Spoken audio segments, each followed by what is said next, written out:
Nós estamos falando um pouquinho sobre Ministério de Louvor. O Ministério de Louvor é extremamente importante dentro da igreja, dentro do culto público. Eles são muito vistos pela igreja e talvez isso seja importante você entender. Você que está ouvindo aqui. Deus exige santidade tanto do pastor quanto do Ministério de Louvor, mas também de toda a igreja. Mas há um certo grupo de pessoas que são mais vistos dentro da igreja do que outros. O pastorado, pastoreio, e o Ministério de Louvor. Porque eles todo domingo ou todo culto público, eles estão ali presentes. Qual é o problema? O problema é que pode surgir, tanto no pastor quanto no Ministério de Louvor, uma ponta de orgulho. Eu sou bom, eu consigo, eu faço as coisas, tudo que eu estou fazendo aqui é extraordinário. Pode começar a gerar no coração de quem está ali à frente um senso de habilidade superior ao que deveria ser.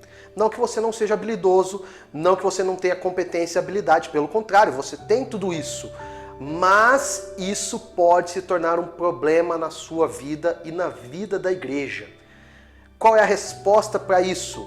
A resposta para isso é uma vida devocional a Deus. Então, o que eu quero falar hoje é Ministério de Louvor e vida devocional. O que eu preciso afirmar para vocês é: não tem como você conduzir um ministério de louvor sem uma vida devocional, sem vida no altar, sem busca profunda e sincera. E isso eu estou falando para todo o ministério de louvor, inclusive o baterista. Nós precisamos entender que tudo isso é em prol da edificação da igreja e agora, nesse momento, edificação do ministério de louvor. Então eu preciso começar afirmando o seguinte: você só passa para as pessoas aquilo que você tem.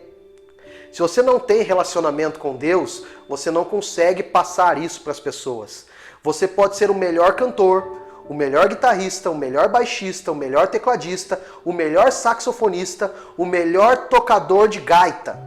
Mas você só vai passar técnica musical, mas com frieza, com distanciamento de Deus. Porque você só transmite vida do reino se você viver a vida do reino. Ou seja, se você viver uma vida devocional, uma vida profunda de relacionamento com Deus. E perceba algo, eu não estou falando de uma vida devocional de 2 minutinhos. Eu estou falando de uma vida profunda com Deus. Uma vida de mudança, de transformação, de renovo. Você só pode passar para as pessoas aquilo que você tem vivido e experimentado. Se você passa coisas que você não tem vivido, você tem sido um hipócrita. Um erro dentro da vida da igreja. Seria melhor você pedir para sair do que continuar vivendo essa vida dupla, enganando as pessoas e pensando que está enganando a Deus, mas ninguém engana a Deus. Nós vivemos uma sociedade que é marcada por barulho, pressa e multidão. Essas 3 coisas nos impedem de ter tempo com Deus. Na realidade, nós temos ouvido muito o seguinte: orar é perder tempo, ler a Bíblia é perder tempo. Só que isso é fake news. Isso não é a realidade. Pelo contrário, quanto mais tempo você dedica ao Senhor, quanto mais tempo você investe no seu relacionamento com Deus, mais você vai aprender. Se você deixa de praticar o seu instrumento, se você deixa de praticar técnicas vocais, você vai ficar defasado em relação a isso. Agora imagina o seu tempo com Deus. Se você não dedica tempo para Ele, se você não dedica tempo na oração, tempo na leitura bíblica. Particularmente, eu prefiro alguém que cante desafinado, mas que tenha vida no reino, do que alguém extremamente profissional, mas que não tenha vida no reino. Então nós precisamos de tempo. Eu tenho aplicado uma questão de dízimo de tempo. Nós temos 24 horas, então dedicar um tempo aproximado entre 2 horas e 40 minutos ao Senhor, a Deus. Claro que nem sempre a gente consegue colocar isso na prática, mas pensar nisso me faz pensar um pouquinho que eu preciso sempre investir mais no meu relacionamento com Deus. Talvez você que esteja ouvindo precisasse ouvir exatamente isso. Você precisa de mais tempo com Deus. Talvez os 5 minutos esteja sendo muito corrido e Deus não está interessado num relacionamento fast food, mas num relacionamento profundo com Ele. Moisés ficou 40 dias para receber as tábuas da lei. Elias também ficou 40 dias para receber a revelação de que ele não estava sozinho. Jesus, ao iniciar o ministério dele, ele também ficou 40 dias no deserto. E nós pensamos que uma oração de 5 minutos, uma leitura de um versículo bíblico já nos capacitou. Triste engano nosso. Talvez o que Deus esteja fazendo no nosso coração seja a longo prazo e exige uma dedicação ainda de anos, talvez décadas, para Ele nos usar.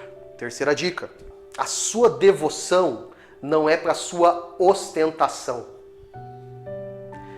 Disciplinas espirituais, tempo com Deus, nunca foi para demonstrar que um crente é superior ao outro. Só que o que eu tenho visto por aí são alguns pastores, alguns líderes de louvor dizer assim: eu tenho orado e você não tem orado.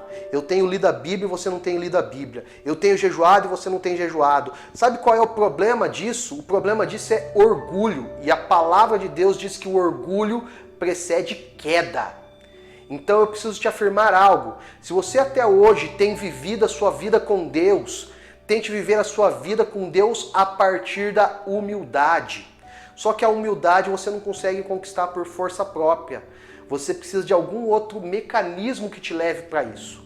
Richard Foster, no livro Celebração da Disciplina, diz que a única disciplina espiritual na qual nós podemos inserir na nossa vida para que gere humildade a nós é serviço no anonimato. Talvez você esteja no ministério de louvor, porque o ministério de louvor você aparece, mas você não está na zeladoria da igreja, porque lavar o banheiro ninguém vê.